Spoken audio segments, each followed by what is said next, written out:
Une femme mentalement instable se cachait dans un kiosque délabré, serrant contre elle 2 bébés nouveau-nés.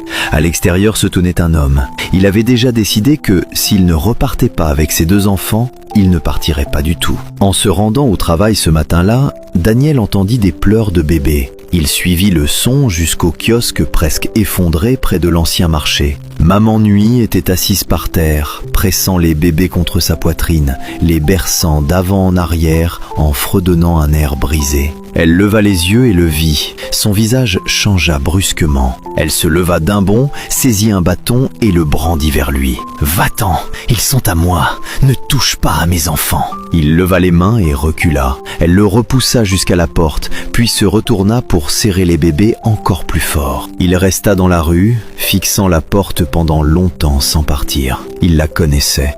Toute la rue la connaissait. Elle était instable, mais elle n'avait jamais fait de mal à personne. Et tout le monde savait qu'elle n'avait jamais été enceinte, ce qui signifiait que ces 2 bébés n'étaient pas les siens. 3 ans plus tôt, sa femme Eleanor était morte en salle d'accouchement. Son fils était parti la même nuit. Depuis ce jour, il ne s'autorisait pas à s'arrêter, car s'il s'arrêtait, la douleur le rattraperait. Mais à cet instant, en entendant les pleurs des 2 nouveau-nés, quelque chose frappa de nouveau son cœur. Il entra dans le marché et acheta des galettes de haricots, de la pâte frite et du pain. Il revint et lui tendit le sac. Au début, elle se montra méfiante. Quand elle ouvrit le sac, tout son visage s'illumina soudainement. C'était le sourire d'une personne qui n'avait pas reçu de bonté depuis longtemps. Après avoir mangé, elle s'endormit profondément. Daniel attendit 30 minutes, puis il prit les bébés, les enveloppa dans son manteau et les emmena chez lui. Il n'avait pas encore 3 jours et était couvert de déchets et d'eau de pluie. Il baissa les yeux vers eux